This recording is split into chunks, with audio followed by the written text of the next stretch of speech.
Hello दोस्तों, नमस्कार।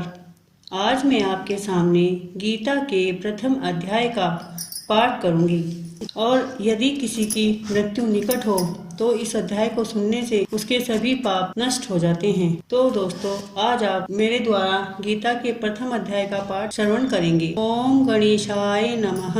ओम नमो भगवते वासुदेवाय विश्वराय आदि पुरुष अब्रह्मपार अलेख पुरुषाय नमः। जगत बंधु ज्योति स्वरूप शिव जानत हार, हरि यश मांगन आयो दास प्रभु के द्वार। श्री ज्ञान की कथा प्रारंभ। जब कौरव और पांडव महाभारत के युद्ध को चले तब राजा धृतराष्ट्र ने कहा, मैं भी युद्ध को देखने चलूंगा। तब व्यास जी ने कहा, हे राजन, नेत्र के बिना क्या देखोगे? राजा धृतराष्ट्र ने कहा, देखूंगा नहीं तो श्रवण तो करूंगा। तब व्यास जी ने कहा, हे राजन, तेरा सारथी संजय जो कुछ महाभारत के युद्ध में लीला कुरुक्षेत्र में होगी सो यहाँ बैठे ही श्रवण करा देगा। व्यास जी के मुख से यह वचन सुन संजय ने विनती करी, हे प्रभु, यहाँ हस्तिनापुर में बैठे कुरुक्षेत्र की लीला कैसे जानूंगा तथा राजा को किस भांति कहूँगा। तब व्यास जी ने संजय को यह वचन कहा, संजय, मेरी कृपा से तूने यहाँ ही सब दिखाई देगा। व्यास जी के इतना कहते ही संजय की दिव्य दृष्टि भई और बुद्धि भी दिव्य भई। अब आगे महाभारत का कौतुक कहते हैं, सो सुनो।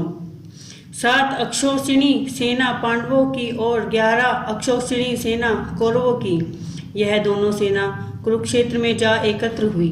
धृतराष्ट्र ने पूछा, हे संजय, धर्म के क्षेत्र कुरुक्षेत्र में युद्ध की इच्छा से एकत्र हुए मेरे और पांडु के पुत्रों ने क्या किया? संजय ने कहा, पांडवों की सेना को विभूति देखकर दुर्योधन आचार्य द्रोण के समीप जाकर कहने लगे, हे आचार्य, देखिए आपके शिष्य बुद्धिमान द्रुपद पुत्र ने पांडवों की बड़ी सेना की कैसी व्यूह रचना की है।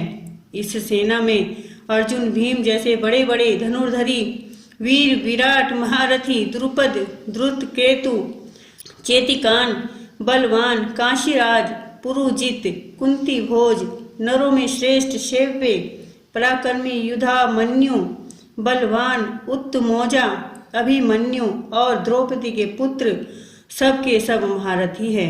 हे ब्राह्मण श्रेष्ठ, आपके स्मरणार्थ अब मैं अपनी सेना के प्रधान सेनापतियों के नाम बताता हूँ। आप भीष्म, कर्ण, युद्ध विजय, कृपाणाचार्य, अश्वत्थामा, विकर्ण, सोमदत्त और पुत्र भूरिश्रवा और बहुत से शूरवीर मेरे लिए प्राण तक देने के लिए तैयार हैं।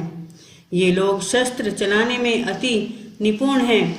हमारी सेना का ये भीष्म रक्षक हैं, अपरिमित बल है और उनकी सेना उनके भीम रक्षक हैं, थोड़ा बल है। अब आप सब अपने अपने मोर्चों पर सावधान रहकर सेनापति की रक्षा कीजिए। भीष्म पितामह ने दुर्योधन को प्रसन्न करते हुए और ऊंचे स्वर से गरजते हुए शंख बजाया। फिर वहां चारों ओर शंख, नगाड़े, ढोल, गौमुखी खादी बाजे बजने लगे, जिनका बड़ा भयंकर शब्द हुआ, जिसके अनंतर श्री कृष्ण और पांडव अर्जुन ने दिव्य शंखों को बजाया।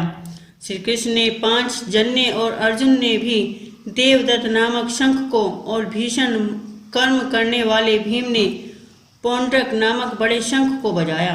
कुंती पुत्र राजा ने, युधिष्ठिर ने, अंत विजय नकुल ने, सुघोष और सहदेव ने, मणि पुष्पक और धनुर्धर काशीराज, शिखंडी धृष्टद्युम्न, विराट, अपराजित सात्यकी, राजा द्रुपद और द्रौपदी के 5 पुत्रों और महाबाहु अभिमन्यु, इन सब वीरों ने अपने अपने शंखों को बजाया। उन शंखों के भारी शब्द से आकाश और पृथ्वी गूंज उठे और धृतराष्ट्र के पुत्रों ने हृदय कांप उठे। हे राजन, अर्जुन ने कौरवों को युद्ध के लिए प्रस्तुत देखकर धनुष उठाकर श्री कृष्ण से कहा, हे अच्युत, मेरा रथ दोनों सेनाओं के बीच में खड़ा कीजिए, जिससे मैं युद्ध करने वाले को देख लूं कि इस रणभूमि में मुझे किन किन के साथ युद्ध करना चाहिए। दुर्बुद्धि दुर्योधन की प्रीति करने वाले जो युद्ध के लिए यहाँ एकत्र हुए हैं उनको देखूंगा। संजय ने कहा, हे राजन, अर्जुन की बात सुनकर श्री कृष्ण ने भीष्म, द्रोण आदि वीरों के सामने उत्तम रथ को खड़ा करके कहा कि हे वीर, युद्ध के लिए उद्धत इन कौरवों को देख लो। अर्जुन ने चाचा, बाबा, गुरु, मामा, भाई, पुत्र, पौत्र, मित्र, ससुर और स्वजनों को शास्त्रों से सुसज्जित खड़े देख और उसने इन दोनों सेनाओं में अपने ही सब बांधवों को देखकर परम दर्यार्थ हुए यह वचन कहे, हे कृष्ण, युद्ध की इच्छा से आए हुए इन अपने बंधुओं को देख मेरे अंग ढीले होते जा रहे हैं और मुख सूखा जा रहा है। मेरा शरीर बेकल होता है, कांडीव हाथ से गिरा जाता है। हे केशव, मुझ में यहाँ खड़े होने की सामर्थ्य नहीं है और सब लक्षण मैं उल्टे देख रहा हूँ और संग्राम में अपने स्वजनों को वध करके कोई लाभ नहीं होगा। हे कृष्ण, मैं जीत, राज्य और सुख भी नहीं चाहता हूँ। हे प्रभु, हमको राज्य, भोग तथा जीवन से क्या काम है, क्योंकि जिसके लिए राज्य, भोग और सुख की इच्छा की जाती है वे सब इस युद्ध में प्राण और धन की इच्छा छोड़ मरने को तैयार हैं। आचार्य, पिता, पुत्र, पितामह, मातामह, ससुर, पौत्र, साले और संबंधी ये सब मुझे मारे तो भी हे मधुसूदन, मैं इन्हें मारने की इच्छा नहीं करूँगा। हे जनार्दन, त्रिलोकी के राज्य के लिए भी मैं इन्हें मारना नहीं चाहता, फिर इस पृथ्वी के राज्य के लिए तो कहना ही क्या है। हे जनार्दन, धृतराष्ट्र के पुत्रों को मारकर हमारा क्या भला होगा, इसलिए हमें अपने भाई धृतराष्ट्र के पुत्रों को मारना अनुचित है। हे माधव, सब जनों को मारकर क्या हम सुखी हो सकते हैं? लोभ के वशीभूत हैं और कुल के नाश करने तथा मित्र द्रोह करने में, पाप द्रोह करने में पाप को नहीं देखते। कुल नाश के दोष को जानते हुए भी हमको इस पातक से क्यों नहीं दूर रहना चाहिए। कुल का नाश होने से कुल के प्राचीन धर्म नष्ट हो जाते हैं, फिर धर्म नाश होने से कुल में पाप बढ़ता है। हे कृष्ण, पाप से कुल की स्त्रियां व्याभिचारिणी होती हैं, जिससे वर्ण संकर संतान उत्पन्न होती है। वह वर्ण संकर जिन पुरुषों ने कुल को नष्ट किया है उनको तथा उन कुल को नरक में पहुंचाते हैं, क्योंकि श्राद्ध, तर्पण आदि बंद हो जाते हैं। वर्ण संकर बनाने वाले दोषों से कुल ध्वस्तंकों को जाति धर्म और कुल धर्म निरंतर नाश होते हैं। हे जनार्दन, मैंने बराबर सुना है कि कुल धर्म नष्ट होने से निश्चय नरकवास करना होता है।